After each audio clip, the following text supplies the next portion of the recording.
ಪೂಲನ್ ದೇವಿ ಜನ್ಮ ಚರಿತ್ರೆ.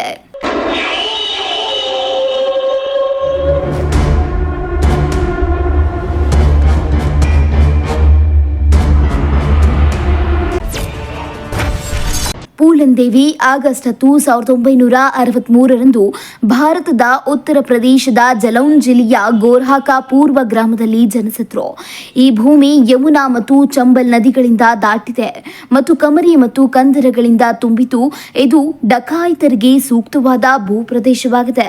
ಅವರ ಕುಟುಂಬವು ಬಡವರಾಗಿದ್ದು ಭಾರತದಲ್ಲಿ ಹಿಂದೂ ಜಾತಿ ವ್ಯವಸ್ಥೆಯ ಕೆಳಭಾಗದಲ್ಲಿರುವ ಮಲ್ಲ ಉಪಜಾತಿಯಿಂದ ಬಂದವರು. ಮಲ್ಲಾಗಳು ಶೂದ್ರರು. ಅವರು ಸಾಂಪ್ರದಾಯಿಕವಾಗಿ ಮೀನುಗಾರರಾಗಿ ಕೆಲಸ ಮಾಡ್ತಾರೆ.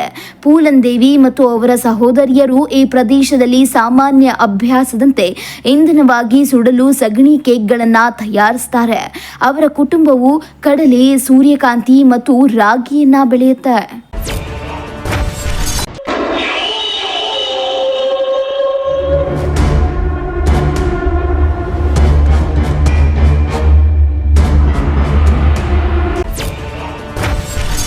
ಕೈಯಿಂದ ಮಾಡಿದ ಗೊಬ್ಬರದ ಪಾರ್ಸೆಲ್ಗಳನ್ನು ಒಣಗಿಸಲು ಹೊರಗೆ ಬಿಸಿಲಿನಲ್ಲಿ ಇಡಲಾಗ್ತದೆ. ಉತ್ತರ ಪ್ರದೇಶದಲ್ಲಿ ಸಗಣಿ ಕೇಕ್ ಉತ್ಪಾದನೆ. ಸಗಣಿ ಕೇಕ್ ಈ ಪ್ರದೇಶದಲ್ಲಿ ಸಾಮಾನ್ಯ ಇಂಧನ ಮೂಲವಾಗಿದೆ.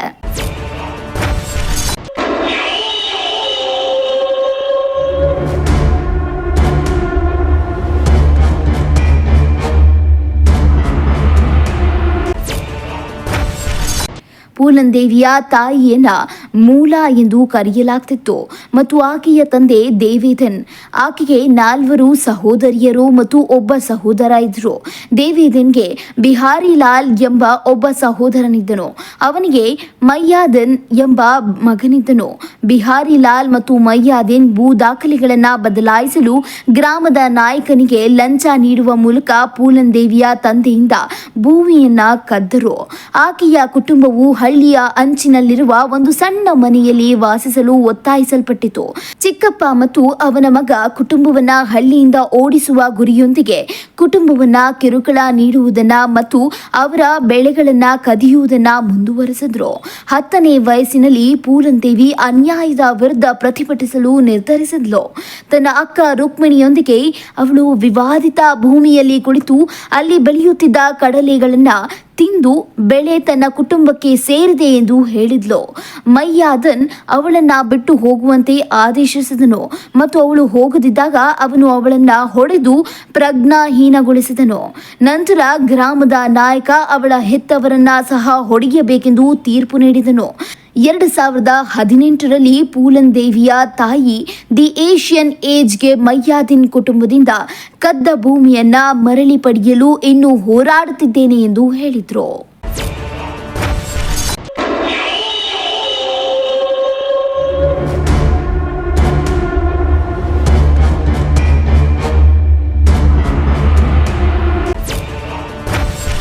ಇನ್ನು ಈ ಘಟನೆಗಳ ನಂತರ ಪೂಲನ್ ದೇವಿಯ ಪೋಷಕರು ಅವಳಿಗೆ ಮದುವೆ ಮಾಡಲು ನಿರ್ಧರಿಸಿದ್ರು. ಅವಳು ಪುಟ್ಟಿಲಾಲ್ ಎಂಬ ವ್ಯಕ್ತಿಯನ್ನ ಮದುವೆಯಾಗಿದ್ದಳು. ಅವನು ಅವಳ ಹೆತ್ತವರಿಗೆ 100 ಭಾರತೀಯ ರೂಪಾಯಿಗಳು, 1 ಹಸು ಮತ್ತು ಸೈಕಲ್ ಅನ್ನ ನೀಡಿದನು. ಅವಳು ತನ್ನ ಜೀವನ ಚರಿತ್ರೆಕಾರ ಮಾಲಾ ಸೇನ್ಗೆ ಸಂಬಂಧಿಸಿದ ಆವೃತ್ತಿಯ ಪ್ರಕಾರ 3 ವರ್ಷಗಳ ನಂತರ ಪೂಲನ್ ದೇವಿ ಅವನೊಂದಿಗೆ ವಾಸಿಸಲು ಪ್ರಾರಂಭಿಸುತ್ತಾಳೆ ಎಂದು ಒಪ್ಪಿಕೊಳ್ಳಲಾಯಿತು. ಆದರೆ ಪುಟ್ಟಿಲಾಲ್ 3 ತಿಂಗಳೊಳಗೆ ಹಿಂತಿರುಗಿ ಅವಳನ್ನ ಕರೆದುಕೊಂಡು ಹೋದನು. ಅವನು ಅವಳ 3 ಪಟ್ಟು ಹೆಚ್ಚು ವಯಸ್ಸಿನವನಾಗಿದ್ದನು. ಅವಳು ಅವನ ಲೈಂಗಿಕ ಪ್ರಚೋದನೆಗಳನ್ನ ನಿರಾಕರಿಸಿದಳು ಮತ್ತು ಅನಾರೋಗ್ಯಕ್ಕೆ ಒಳಗಾದ್ಲು. ಅವಳು ಅವನ ಲೈಂಗಿಕ ಪ್ರಚೋದನೆಗಳನ್ನ ನಿರಾಕರಿಸಿದಳು ಮತ್ತು ಅನಾರೋಗ್ಯಕ್ಕೆ ಒಳಗಾದಳು.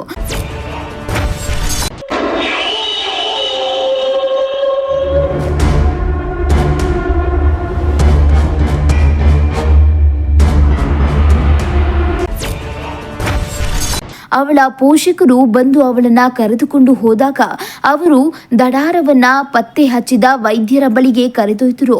ಹೆಂಡತಿ ತನ್ನ ಗಂಡನನ್ನ ಬಿಟ್ಟು ಹೋಗುವುದು ಅವಮಾನಕರವಾಗಿತ್ತು. ಪೂಲನ್ ದೇವಿಯ ಪೋಷಕರ ಅವಮಾನದ ಭಯವನ್ನ ಬೇಟೆಯಾಡುತ್ತಾ ಮಯ್ಯಾದನ್ ಅವರು ದಾಖಲೆಗೆ ಸಹಿ ಹಾಕಿದ್ರೆ ಪುಟ್ಟಿಲಾಲ್ ಅವಳನ್ನ ಮರಳಿ ಕರೆದುಕೊಂಡು ಹೋಗುವುದನ್ನ ಖಚಿತಪಡಿಸಿಕೊಳ್ಳಲು ಮುಂದಾದರು. ಆ ಕುಟುಂಬವು ಅನಕ್ಷರಸ್ಥರಾಗಿದ್ದು ಮಯ್ಯಾದನ್ಗೆ ತಮ್ಮ ಭೂಮಿಗೆ ಕಾನೂನು ಕಾನೂನುಬದ್ಧ ಹಕ್ಕುಗಳನ್ನು ನೀಡುವ ಷರತ್ತು ಇದೆ ಎಂದು ಪೋಷಕರಿಗೆ ಎಚ್ಚರಿಕೆ ನೀಡಲಾಯಿತು. ಆದ್ದರಿಂದ ಅವರು ಸಹಿ ಹಾಕಲು ನಿರಾಕರಿಸಿದರು.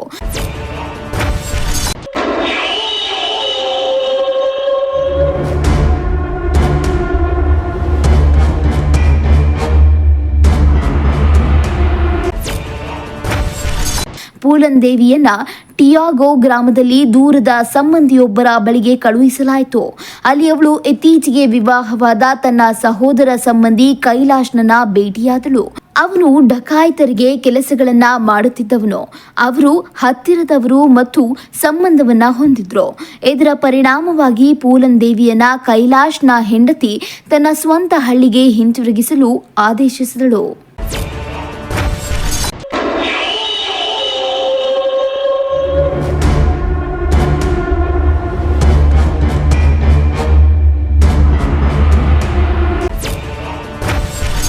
ಪೂಲನ್ ದೇವಿ ಗೋರ್ಹಾಕ ಪೂರ್ವಾಗೆ ಹಿಂತಿರುಗಿದ ನಂತರ ಗ್ರಾಮದ ನಾಯಕನ ಎರಡನೇ ಮಗ ಅವಳ ಮೇಲೆ ಮೋಹಗೊಂಡನು ಮತ್ತು ಅವಳು ಅವನ ಪ್ರೀತಿಗೆ ಪ್ರತಿಫಲ ನೀಡದಿದ್ದಾಗ ಅವನು ಅವಳ ಮೇಲೆ ದಾಳಿ ಮಾಡಿದನು.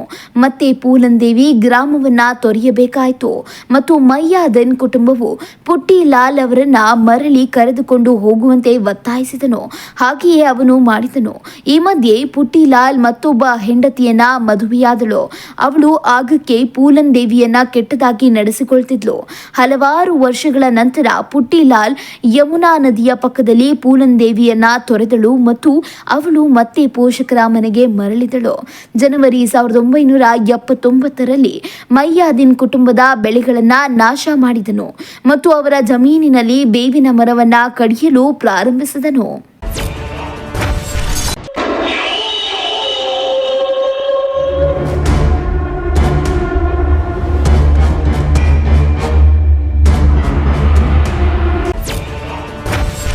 ಪೂಲನ್ ದೇವಿ ಅವನ ಮೇಲೆ ಕಲ್ಲು ಎಸೆದು ಅವನ ಮುಖಕ್ಕೆ ಗಾಯಗೊಳಿಸಿದಾಗ ಸ್ಥಳೀಯ ಪೊಲೀಸರು ಅವಳನ್ನ ಬಂಧಿಸಿ 1 ತಿಂಗಳು ಬಂಧನದಲ್ಲಿಟ್ಟರು. ನಂತರ ಅವಳು ದಿ ಅಟ್ಲಾಂಟಿಕ್ಗೆ ಮಯ್ಯಾದಿನ್ ತನ್ನ ಮೇಲೆ ದರೋಡೆ ಮಾಡಿದ ಆರೋಪ ಹೊರಿಸಿದ್ರಿಂದ ತನ್ನನ್ನು ಬಂಧಿಸಲಾಯಿತು ಎಂದು ಹೇಳಿದ್ಲು.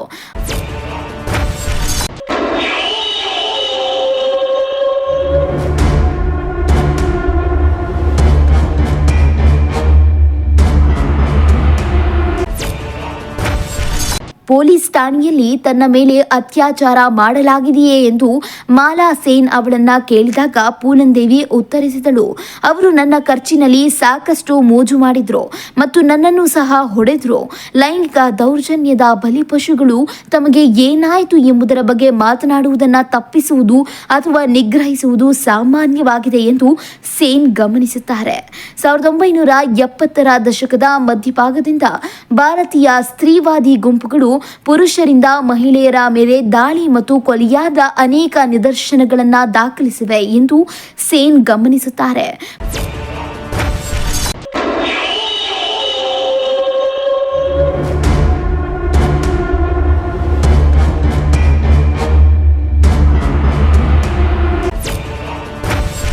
ಪೂಲನ್ ದೇವಿ ಪ್ರಕರಣದ ಬಗ್ಗೆ ಮಹಿಳಾ ವೈಶಿಷ್ಟ್ಯ ಸೇವೆಯ ನಿರ್ದೇಶಕರು ಮಹಿಳೆಯರನ್ನ ತಮ್ಮ ಸ್ಥಾನದಲ್ಲಿಡಲು ಅತ್ಯಾಚಾರವನ್ನ ನಿಯಂತ್ರಣ ಮತ್ತು ಶಿಕ್ಷೆಯ ವಿಧಾನವಾಗಿ ಬಳಸಲಾಗುತ್ತದೆ ಎಂದು ಕಮೆಂಟ್ ಮಾಡಿದ್ದಾರೆ.